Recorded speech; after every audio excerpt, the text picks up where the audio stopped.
ನಮ್ಮ ರಾಮನಗರ ಜಿಲ್ಲೆಗೆ ಸಂಬಂಧಪಟ್ಟಂತೆಗೆ ಬೆಳಗ್ಗೆನೇ ಭಾಳ ಜನ ಕಾತುರವಾಗಿದ್ದೀರಿ ಏನಾಗ್ತಾ ಇದೆ ಅಂತೇಳಿ.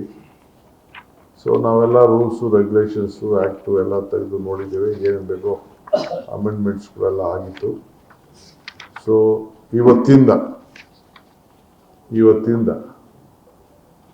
ಬೆಂಗಳೂರು ರಾಮನಗರ ಜಿಲ್ಲೆ ಹೆಡ್ ಕ್ವಾರ್ಟರ್ಸು ರಾಮನಗರದಲ್ಲೇ ಇರ್ತದೆ.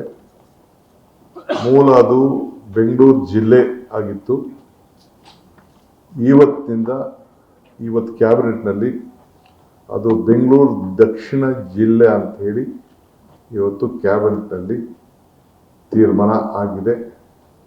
ಇವತ್ತು ಅದು ಸಂಬಂಧಪಟ್ಟಂತೆ ಆದೇಶ ಕೂಡ ಬರ್ತದೆ. ಇದೊಂದು ಸಂತೋಷವಾದಂಥ ವಿಚಾರ ನಮ್ಮ ಬೆಂಗಳೂರು ದಕ್ಷಿಣ ಜಿಲ್ಲೆಗೆ. ಇದನ್ನು ಹೇಳಲಿಕ್ಕೆ ಬಯಸ್ತೇನೆ. ರಾಮನಗರದ ಹೆಡ್ ಕ್ವಾರ್ಟರ್ಸು ಫಂಕ್ಷನಿಂಗಲ್ಲಿ ಯಾವ ಥರದ ಬದಲಾವಣೆ ಕೂಡ ಇರುವುದಿಲ್ಲ, ಅದಾಗಲು ಮುಂದುವರಿದಿದೆ.